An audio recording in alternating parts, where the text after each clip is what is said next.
Come on back in, y'all. What's up, Kanima?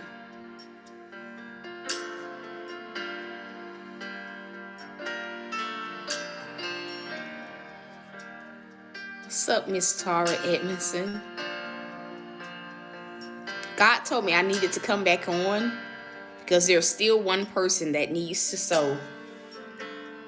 He said I needed to come back on because there is still one person that needs to sow. Who are you? Who are you? He said I needed to come back because there is one person that needs to sow.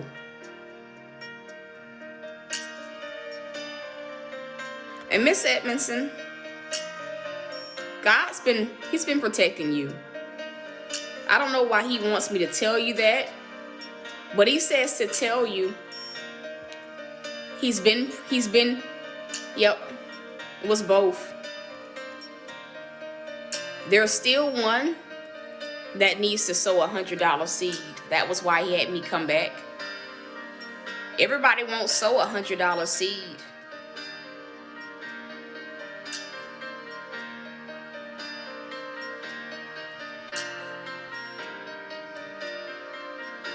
It's the reason why he had me come back. I was literally about to get in the shower and get myself together for the day. But he said go back because there's one person that needs to release that seed.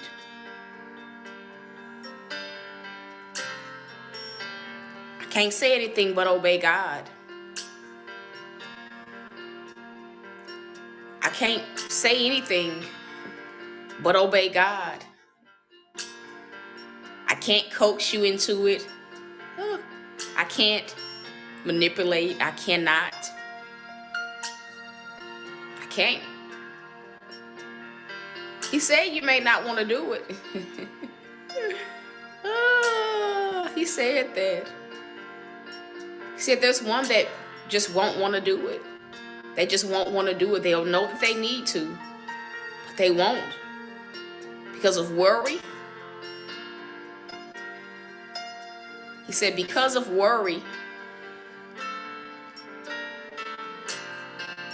But it's your journey.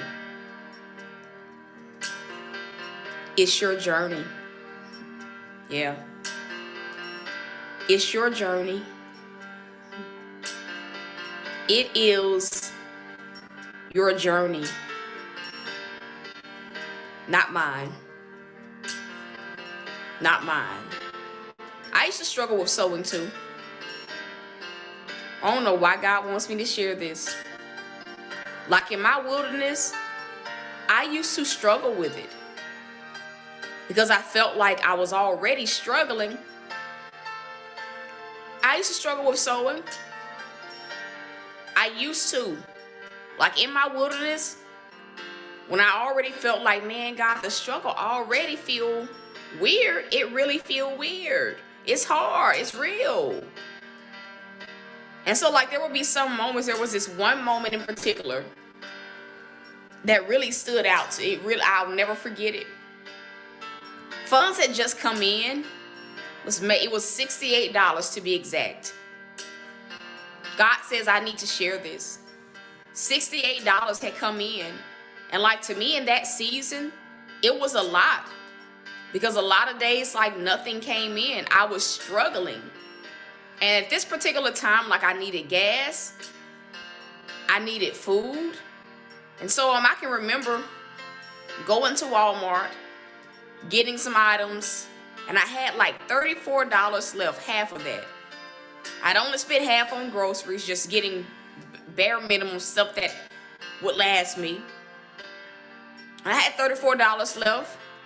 And my plan was, God, I'm going to fill my tank up. Because, I had been running on fumes for a while. And you know what God told me to do? He said so. And I did not want to. I didn't want to. I knew where he wanted me to sow. I knew he wanted me to sow to this leader that had been pouring into me. Like when Periscope was like up and running, I knew exactly where God wanted me to sow. I knew I knew it. I just knew. I did not want to because I felt like I got right now needs. Somebody else needs to hear this. Like, I got right. God, do you not see how this money just came in? God, you want me to sow it right back out? And so, I sold it. I wasn't happy sowing. I was not. But it was the words that leader spoke over my life. God's presence. I knew God's presence was there. They were helping me, and their broadcasts were blessing me in that rough season. Blessing my socks off. I mean, I'm sowing 9 cents, 10 cents, 30 cents, $1. I'm sowing I'm emptying the alabaster box every single time. Because the words were saving my life. The words were saving my life. I still need to share this. The words were really saving my life. They were picking me up off the floor, restoring my hope, restoring my faith in such tumultuous times. And one day, I was so depressed that day. Sitting in my room in a chair, bawling my eyes out. Because I felt like the season would never end. I felt like God, like people are coming back to, and giving testimonies.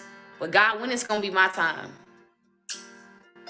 Like, Lord, when is it going to be my time? Like, when is it going to be my time? When is it going to be my time, Abba? When is it going to be my time? It just felt like, Lord, everybody else keep coming back with praise reports. They getting checks in the mail. They getting blessed in the area that I need to be blessed in. I felt overlooked.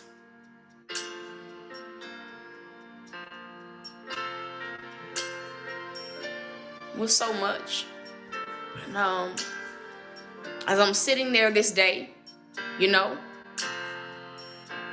this leader, he's giving prophetic words, and I needed a word. I wasn't going to ask. I was just like, God ain't saying nothing to me about it. Like, he ain't going to talk to me today. Like, that's how I felt, like God not going to talk to me today. As he was getting off, he said, Apostle Miller was his name. He has a church in Dallas now. His journey was similar to mine. Faith-wise, uprooted his family, moved to Texas. Like, he was walking and living what he taught. And it resonated. And he said, Miss Brady, this particular broadcast, and this is where I got the term, what does faith look like? It came from him. That was what the broadcast was about. Like, giving God something to work with. But sometimes in seasons you just feel like, God, I feel like I have given you something to work with. I don't know what else to do. And I was listening, heartbroken, tears in my eyes. Before he got off, Apostle Miller said, Miss Brady, you've been asking God for a miracle. And I had been. Because I had never seen God do a miracle in my life. I had never seen him respond to me in ways that you hear about in church, like a big miraculous thing. I had never experienced it ever in my life. And I was feeling weighed down. He said, this was in July of 2017. He said, God's going to show you something. You've been asking for a miracle. He about to show you. And then he asked me this question. He said, what does faith look like? And so that day in July 2017, still with tears in my eyes, I packed up my room. I threw stuff out. I cleaned. I moved everything to like my mother's living room. Packed stuff up. Because to me, I knew God was saying, keep believing. I knew God was saying, keep believing. So that day when he asked me what does faith look like, I spent the rest of that day doing just that, packing. Saying, God, I'm gonna give you something to work with. And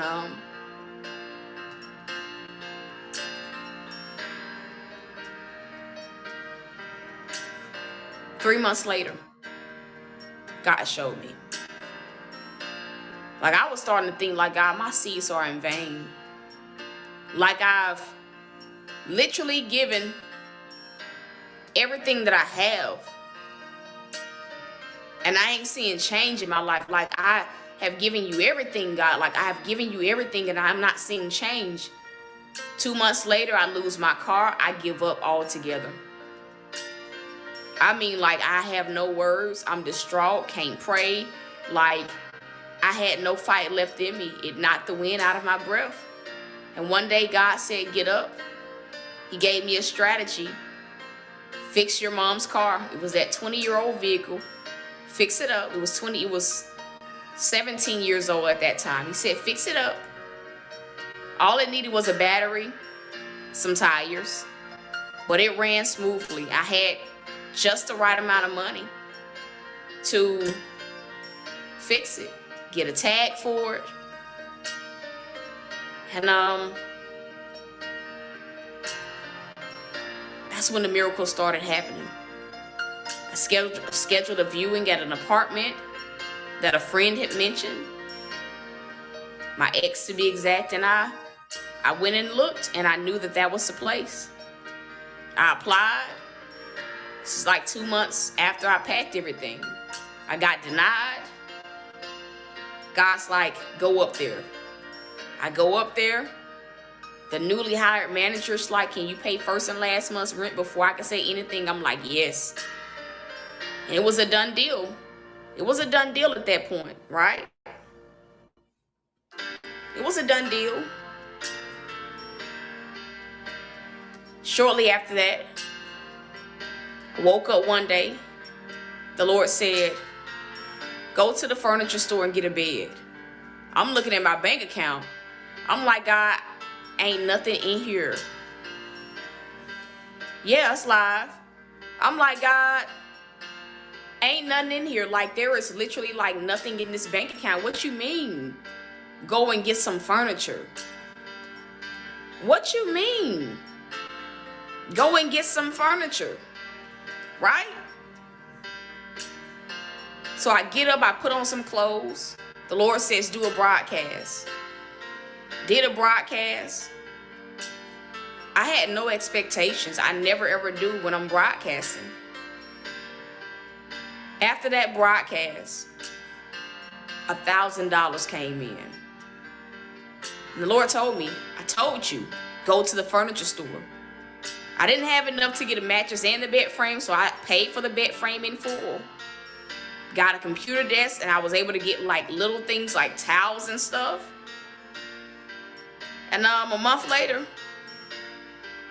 less than a month, like 2 weeks later, I moved. And that was the first time I ever saw God show me that he was real. Right? It's the first time like I ever felt his love for me. The first time I ever experienced me feeling like God is moving hell, heaven, and earth to do for me. And in that moment I knew, literally a week into like my apartment, still no mattress, my aunt buys me a mattress set. Like she went and bought me one. My aunt that raised me. I didn't ask her for anything. She literally asked my mom if I needed anything. And she went and bought me a mattress set. Yo. Had everything that I needed. So like, I get it. Like, sometimes God tell you to do things that you don't want to do, and you feel like you already struggling. You feel like it's already a rough season. But like, that season of my life, it shaped me to be who I am today. It allowed me to see that no act of obedience is too big. No act of obedience. No act of obedience. None goes beyond, God's view. He sees it all. He honors it all. It's just a matter of being patient and trusting him. That's it. There's still one more person that's supposed to sow. And it's not a seed into the last broadcast. It's just a seed of honor. I don't know the impact that these broadcasts have on you guys. I just literally obey God. I go through things to share revelation. And that's just it. So if you know that you're that person that you just literally need to give honor where it's due. I'm not asking you to say that it's you, but go give honor. That was what that $34 seed was. It was a seed of honor. That minister had been blessing my socks off. I had not been able to sow for so long.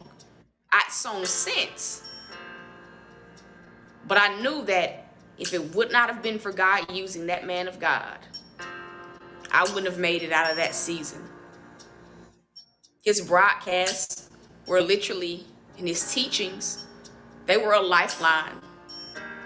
It literally kept me from wanting to take my own life, those broadcasts that he did. For some of y'all, maybe these broadcasts, maybe this ministry has had the same effect on you. But I know that God is saying there's one more person that needs to sow a seed of honor. Because these broadcasts have probably been your lifeline. But that's it, y'all. I love y'all. Whew.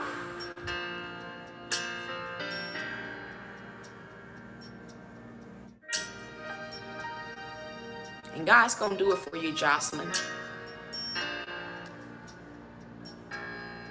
Whatever it is, he says you need to know, he's going to do it for you. He's going to do it for you. I love y'all. I'm rooting for you. So until next time, y'all. Peace. Bless y'all.